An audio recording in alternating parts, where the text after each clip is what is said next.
السلام علیکم ورحمۃ اللہ وبرکاتہ۔ الحمدللہ، الصلاۃ والسلام علی رسول اللہ، اشہد ان لا الہ الا اللہ واشہد ان محمدا عبدہ ورسولہ۔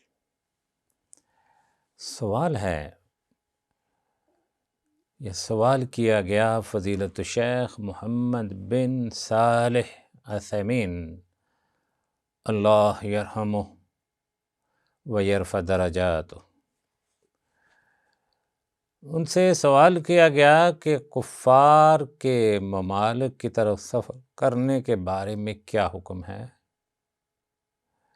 سفر اگر سیاحت کے لیے ہو تو پھر کیا حکم ہے؟ شیخ رحمۃ اللہ علیہ نے اس کا جواب دیا کہ کفار کے ممالک کی طرف 3 شرطوں کے بغیر سفر کرنا شرعاً جائز نہیں ہے، اور وہ 3 شرطیں یہ ہیں۔ پہلی شرط، انسان کو اس قدر علم ہو کہ جس علم سے وہ کفار کے شبہات کا تسلی بخش جواب دے سکے۔ دوسرے نمبر پر، اس کے دین کا پہلو اس قدر غالب ہو جو اسے شہوات سے روک سکے۔ تیسرا، اسے سفر کی کوئی حقیقتاً یا واقعی ضرورت ہو، ویسے نہ وہ ٹائم ضائع کرنے کے لیے جائے، واقعہ ہی وہ سفر اس کے لیے کرنا ضروری ہو، تو وہ کفار کے ملک میں جا سکتا ہے۔ کہتے ہیں اگر یہ شرطیں موجود نہ ہوں تو پھر کفار کے ممالک کی طرف سفر کرنا شرعاً جائز نہیں، کیونکہ اس میں فتنہ یا خوف فتنہ ہے، نیز اس میں مال کا ضیاع اور خراب بھی ہے، کہ اس طرح کے سفروں پر بہت سا مال خرچ ہوتا ہے۔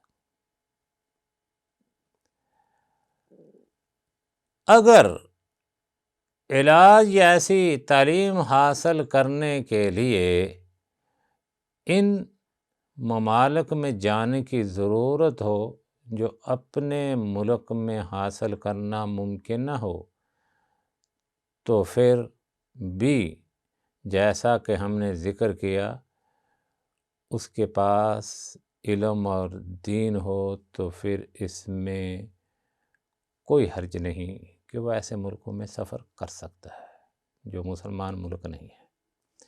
جہاں تک کفار کے ممالک میں سیر و سیاح کے لیے جانے کا تعلق ہے تو اس کی کوئی ضرورت نہیں۔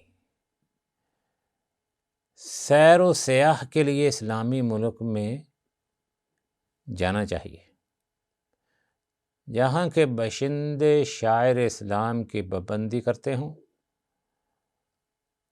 تو اس لیے ہر اسلامی ملک میں سیاح و تفریح کے لیے جائے۔ ایک تو سب سے بڑی نعمت کہ اذانوں کی آواز سنے، اللہ اکبر، توحید گونج رہی ہے اسپیکروں میں۔ دوسرا، مسلمانوں کے رہنے سہنے کے طریقے، ان کے احوال محسوس کرے کہ مسلمان کس طرح زندگی بسر کر رہے ہیں۔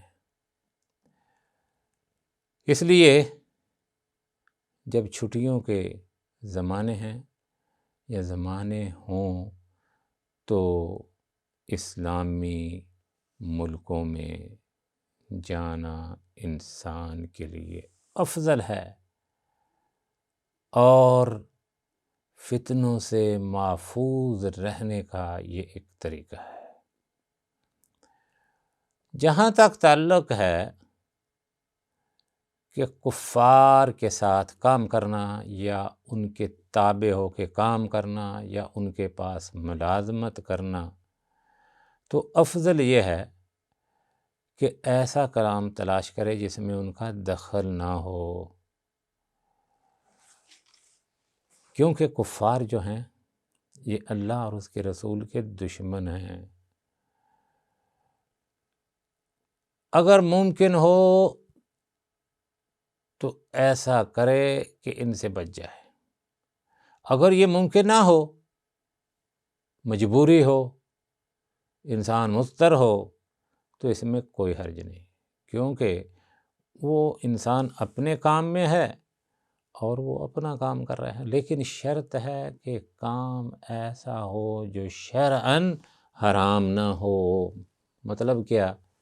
کہ کوئی کاروباری حرام نہ ہو کہ سوروں کی چربی اتار کر اس سے بزنس کیا جائے، شراب بنائی جائے، ایسی کوئی کاروباری لائن نہ ہو۔ لیکن ایک شرط ہے، بشرطے کہ اس کے دل میں ان کی محبت، مودت اور دوستی نہ ہو، کام کی حد تک ان سے بات ہو، سلام کہنے، جواب دینے اور دیگر امور میں شریعت کی پابندی کرے۔ اسی طرح ان کے جنازوں میں شرکت نہ کرے، ان کی عیدوں میں شامل نہ ہو اور نہ انہیں ان کی عیدوں میں مبارکباد دے، اور اس کے ساتھ مقدور پھر کوشش حتی الامکان کوشش کرے انہیں اسلام کی دعوت دے۔ سب سے اچھی بات، مسلمان ہو جائیں تو وہ تو جنت میں جائے گا کلمہ پڑھنے کے بعد، اور جس نے کلمہ پڑھایا اس کے لیے بھی اجر و ثواب ہوگا۔ اس طرح اللہ رب العزت کے دشمن اور ہمارے دشمن وہ لوگ ہیں کہ جو کافر ہیں، وہ جو کام کرتے ہیں، کام سر انجام دیتے ہیں، ان کی 3 قسمیں ہیں۔ ان میں سب سے پہلی ہیں عبادات، دوسری ہیں عادات، تیسری ہے صنعت و حرفت یا صنعت و حرفت کے اعمال۔ جہاں تک عبادات کا تعلق ہے تو یہ بات ہر شخص کو معلوم ہے کہ کسی بھی مسلمان کے لیے ان کی عبادت کی یا عبادات کی مشابہت اختیار کرنا جائز نہیں، کیونکہ جو شخص عبادات میں ان کی مشابہت اختیار کرے گا وہ ایک ایسے عظیم خطرے میں مبتلا ہے جو اسے دائرہ اسلام سے نکال کر کفر تک پہنچا سکتی ہے۔ اسی طرح عادات مثلا لباس وغیرہ میں ان کی مشابہت بھی حرام ہے، کیونکہ نبی اکرم صلی اللہ علیہ وسلم نے فرمایا، من تشبہ بقوم فہو منہم، جو کسی قوم کی مشابہت اختیار کرے وہ بھی انہی میں سے ہے۔ جہاں تک ایسی صنعت و حرفت کا تعلق ہے جس میں مسائل عامہ ہوں تو اسے ان سے سیکھنے اور استفادہ کرنے میں کوئی حرج نہیں، یہ مشابہت اختیار کرنے کے قبیل سے نہیں ہے، بلکہ یہ اعمال نافعہ میں مشارکت کرنے کے باب سے ہے کہ ان میں شریک ہونے والا ان کی ساتھ مشابہت اختیار کرنے والا قرار نہیں پائے گا۔ تو اس لیے خلاصۃ القول یہ ہے کہ ہم مسلمان ہیں، ہمارا دین ہے، ہماری عبادات ہیں، ہمارے